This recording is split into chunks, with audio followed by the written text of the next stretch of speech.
When Ordinary People won the Oscar for Best Picture in 1980, it marked a quiet revolution for Hollywood. This wasn't a spectacle.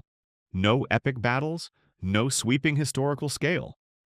Instead, it was an intimate, deeply human story about grief, guilt, and emotional survival. Directed by Robert Redford in his feature debut, the film explores a seemingly perfect suburban family torn apart by tragedy. Donald Sutherland delivers one of his most restrained performances, while Mary Tyler Moore shocks audiences with a cold, controlled portrayal that subverts her wholesome image. At the center is Timothy Hutton, whose raw, vulnerable performance earned him an Oscar and gave the film its emotional core. What makes Ordinary People endure is its honesty. It refuses easy answers and Hollywood catharsis. Pain doesn't disappear. Healing is slow, uneven, and deeply personal. In choosing this film over flashier contenders, the Academy signaled a shift toward character-driven storytelling in the new decade. Ordinary People remains a powerful reminder that sometimes the quietest films leave the deepest scars and the strongest impact. When Chariots of Fire won the Oscar for Best Picture in 1981, it surprised many, and then quietly proved why it deserved the honor. This wasn't just a sports movie, it was a story about belief, identity, and the price of conviction. Set against the backdrop of the 1924 Olympic Games, the film follows two very different runners: Eric Liddell, who races for the glory of God, and Harold Abrahams, who runs to overcome prejudice and prove his worth. Their journeys are personal, philosophical, and deeply human. Ben Cross and Ian Charleson bring dignity and intensity to roles driven more by inner conflict than physical competition.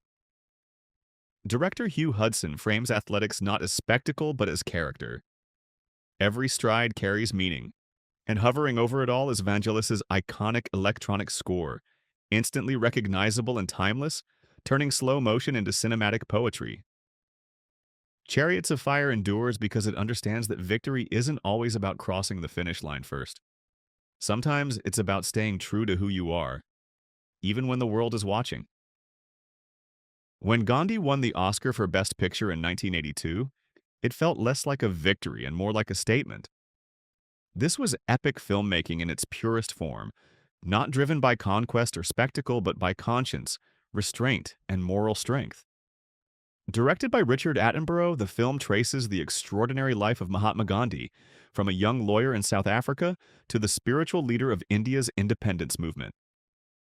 At the center stands Ben Kingsley, delivering one of the most transformative performances in cinema history.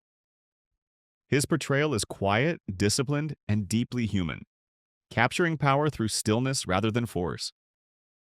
What makes Gandhi remarkable is its scale paired with humility. Massive crowd scenes and historical events are framed through personal sacrifice and non-violent resistance. The film asks difficult questions about leadership, faith, and the cost of change, without turning its hero into a myth beyond reach. Winning 8 Oscars, Gandhi remains a reminder that cinema can be grand without being loud, and that the strongest revolutions often begin without weapons. When Terms of Endearment won the Oscar for Best Picture in 1983, it proved that deeply personal stories can be just as powerful as epic dramas. This film doesn't rely on spectacle. It wins by telling the truth about love, family, and loss. Directed by James L. Brooks, the movie follows the complex, often turbulent relationship between a mother and daughter over several decades. Shirley MacLaine delivers a fearless, sharp-edged performance as Aurora Greenway, earning her a well-deserved Oscar. Opposite her, Deborah Winger brings warmth, humor, and heartbreaking vulnerability to the role of Emma. What makes Terms of Endearment unforgettable is its emotional balance. It moves effortlessly between comedy and tragedy, laughter and devastation, sometimes within the same scene. The film understands that real life is messy, filled with flawed people who love imperfectly but deeply. Winning 5 Academy Awards, Terms of Endearment remains a masterclass in character-driven storytelling, a reminder that the most powerful cinema often comes from the most intimate human connections.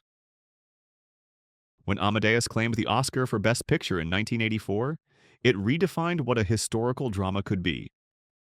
This wasn't a polite biopic about a classical composer, it was a fierce theatrical battle between genius and jealousy. Directed by Milos Forman, the film is told through the bitter confession of Antonio Salieri, brilliantly played by F. Murray Abraham in an Oscar-winning performance. Salieri isn't just Mozart's rival, he's a man tormented by the idea that God chose someone else for greatness, and that someone is Wolfgang Amadeus Mozart, portrayed with wild energy and childlike brilliance by Tom Hulce. Amadeus turns classical music into cinematic fire. The compositions aren't background decoration. They drive the emotion, the pacing, the tragedy. Lavish costumes and operatic staging heighten the drama, but the heart of the film lies in its obsession with talent, faith, and the cruelty of comparison. Winning 8 Academy Awards, Amadeus remains bold, seductive, and timeless. A reminder that genius doesn't always arrive with dignity, and envy can be the deadliest sin of all.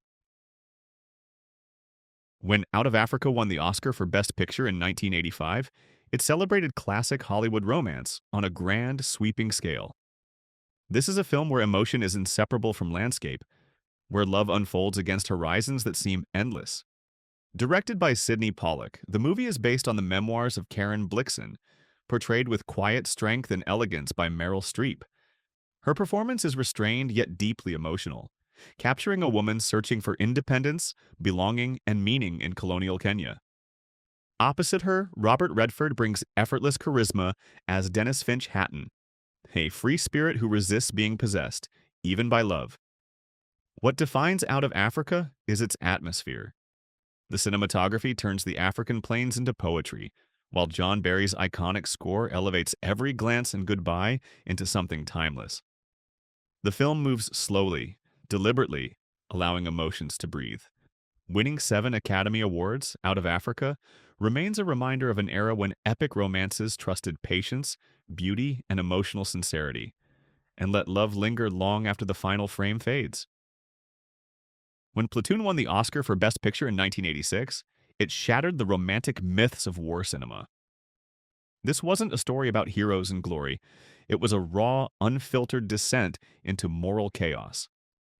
Written and directed by Oliver Stone, a Vietnam veteran himself, Platoon draws directly from lived experience.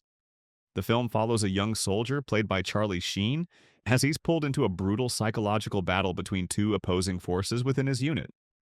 On one side stands Sergeant Elias, portrayed with haunting compassion by Willem Dafoe.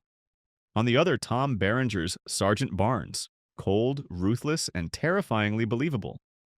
What makes Platoon unforgettable is its honesty. Combat is disorienting, friendships are fragile, and the real enemy often isn't the one firing from the jungle. Stone strips away propaganda and replaces it with fear, exhaustion, and moral ambiguity. Winning 4 Academy Awards, Platoon remains one of the most powerful anti-war films ever made. A reminder that war doesn't just destroy bodies, it fractures souls long after the shooting stops. When The Last Emperor won the Oscar for Best Picture in 1987, it marked a rare moment when history, spectacle, and intimacy aligned perfectly. This was epic cinema told through the eyes of a single, fragile life. Directed by Bernardo Bertolucci, the film chronicles the extraordinary journey of Pu Yi, the final emperor of China, a man crowned as a child and stripped of power before he could understand it.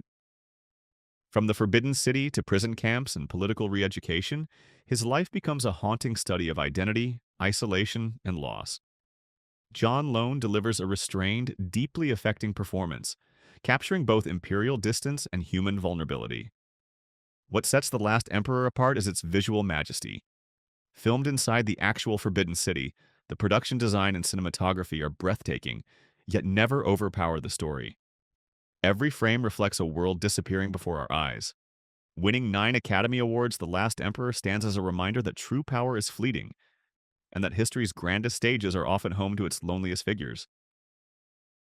When Rain Man won the Oscar for Best Picture in 1988, it captured something rare, a deeply human story hidden inside a road movie.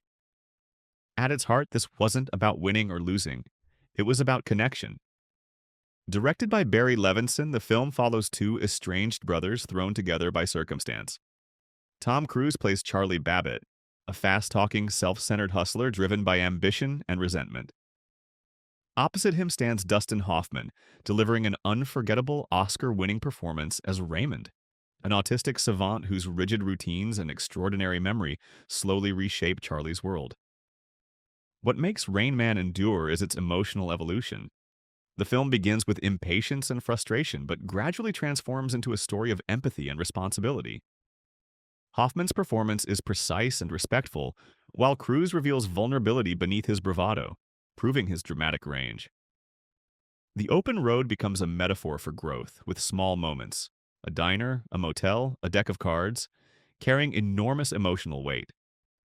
Winning 4 Academy Awards, Rain Man remains a landmark film, one that reminds us real change doesn't come from money or success, but from learning how to truly see another human being. When Driving Miss Daisy won the Oscar for Best Picture in 1989, it proved that quiet stories can leave the deepest marks. This film doesn't rush.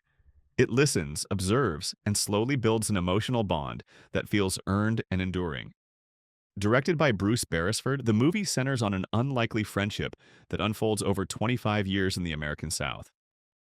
Jessica Tandy, in an Oscar-winning performance, plays Miss Daisy, sharp-tongued, stubborn, and deeply human.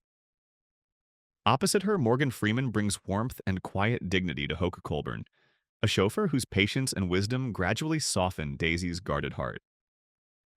What makes Driving Miss Daisy resonate is its restraint. Big themes, race, aging, class, and prejudice, are explored through everyday conversations, shared silences, and small acts of kindness. The film never preaches. It allows its characters to grow naturally, sometimes imperfectly. Freeman and Tandy's chemistry turns simple moments into emotional milestones, while Dan Aykroyd adds subtle texture as Daisy's conflicted son. Winning 4 Academy Awards, Driving Miss Daisy remains a reminder that time, compassion, and understanding can bridge even the widest divides, and that the most meaningful journeys often happen without ever leaving home. If you found this video interesting, check out the other videos we've made for you.